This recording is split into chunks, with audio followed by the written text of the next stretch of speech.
Hello ചങ്ങായിസ്, ഇന്ന് നമുക്കൊരു അടിപൊളിയായിട്ട് ഒരു തരി ബിരിയാണി റെസിപ്പി നോക്കിയാലോ. ഇത് ഈസിയാണ്, അതുപോലെ തന്നെ നല്ല സൂപ്പർ ടേസ്റ്റാണ് കഴിക്കാനായിട്ട്. അതിനായിട്ട് ആവശ്യമായിട്ട് ചിക്കൻ ഞാൻ എടുക്കുന്നുണ്ട്. അതിലേക്ക് കുറച്ച് മുളക് പൊടി, കുറച്ച് മഞ്ഞൾപ്പൊടി, കുറച്ച് വെളിച്ചെണ്ണയും ഉപ്പും കൂടി ചേർത്തിട്ട് നന്നായിട്ടൊന്ന് മിക്സ് ചെയ്യുക. അതിനുശേഷം കുറച്ച് നേരം റെസ്റ്റ് ചെയ്തതിന് ശേഷം നമുക്കിത് ആദ്യം തന്നെ ഓയിലൊന്ന് ഫ്രൈ ചെയ്തെടുത്ത് മാറ്റി വെക്കാം.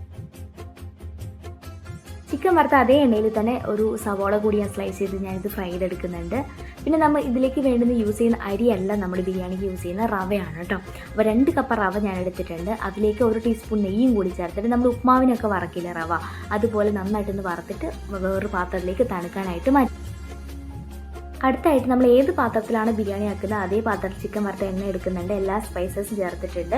2 സവോള സ്ലൈസ് ചെയ്തത്, കുറച്ച് ഉപ്പും ചേർത്തൊന്ന് വഴറ്റിയെടുക്കുക. വഴന്ന് വരുമ്പോഴത്തേക്ക് ഇഞ്ചി, വെളുത്തുള്ളി, പച്ചമുളക് ചതച്ചതും കൂടി ചേർക്കുന്നുണ്ട്. നന്നായിട്ട് അതിൻ്റെ പച്ചമുളകൊക്കെ മാറുമ്പോഴത്തേക്ക് ഒരു തക്കാളി കട്ട് ചെയ്തതും കൂടി ചേർത്ത് ഇതും കൂടി വഴറ്റിയെടുക്കുക. അതുകൊണ്ട് പൊടികളെന്ന് പറയുമ്പോൾ 1/4 ടീസ്പൂൺ മഞ്ഞൾപ്പൊടി, 1/4 ടീസ്പൂൺ കാശ്മീരി മുളക് പൊടി, അതുപോലെ തന്നെ 1/2 ടീസ്പൂൺ സാദാ മുളക് പൊടിയും 1/2 ടീസ്പൂൺ നമ്മുടെ മല്ലിപ്പൊടിയും കൂടി ചേർക്കുന്നുണ്ട്. കുറച്ച് ചിക്കൻ മസാല കൂടി ചേർത്ത് പൊടികളുടെ പച്ചമണമൊക്കെ മാറി വരുമ്പോഴത്തേക്കും നമുക്കിതിലേക്ക് ചിക്കൻ ആഡ് ചെയ്യാവുന്നതാണ് കേട്ടോ. ചിക്കൻ കൂടി ആഡ് ചെയ്തിട്ട് ഈ മസാലകളിൽ ചിക്കൻ എത്തുന്ന രീതിയിൽ നന്നായിട്ടൊന്ന് മിക്സ് ചെയ്ത് കൊടുക്കുക. എന്നിട്ട് നമുക്ക് ഇതിലേക്ക് നേരത്തെ വറുത്ത് വെച്ചിരിക്കുന്ന സവോളയില്ല, അതിൻ്റെ പകുതി മാത്രം ഇതിലേക്ക് ചേർത്തിട്ട് അതും കൂടി ഒന്ന് മിക്സ് ചെയ്യാം കേട്ടോ. ഇനി നമുക്കിതിലേക്ക് നമ്മുടെ റവ വറുത്ത് വെച്ചിരിക്കുന്ന റവ നമുക്കിതിലേക്ക് ചേർക്കാവുന്നതാണ്. എന്നിട്ട് ആ ഒരു മസാലയിലൊക്കെ റവ എത്തുന്ന രീതിയിൽ നന്നായിട്ട് ഇളക്കി കൊടുക്കുക.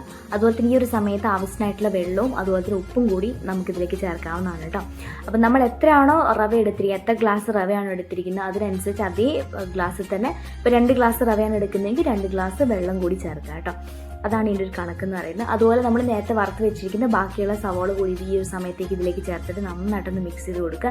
ഇനി നമുക്കിത് അടച്ച് വെച്ച് കുക്ക് ചെയ്യണം കേട്ടോ.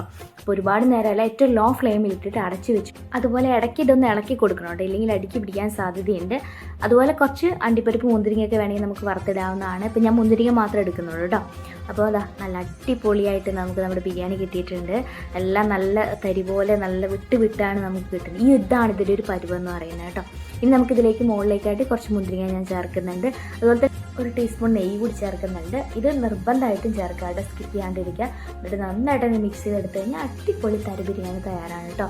ഇതെല്ലാവരും ഒന്ന് ട്രൈ ചെയ്യണേ. അപ്പോൾ വീഡിയോ ഇഷ്ടപ്പെട്ടാൽ ലൈക്ക് ചെയ്യാനും ഷെയർ ചെയ്യാനും സബ്സ്ക്രൈബ് ചെയ്യാനും കമൻറ്റ് ചെയ്യാനൊന്നും മറക്കരുതേ. മറ്റൊരു വീഡിയോ കാണുമ്പോൾ താങ്ക് യു, ബൈ ബൈ.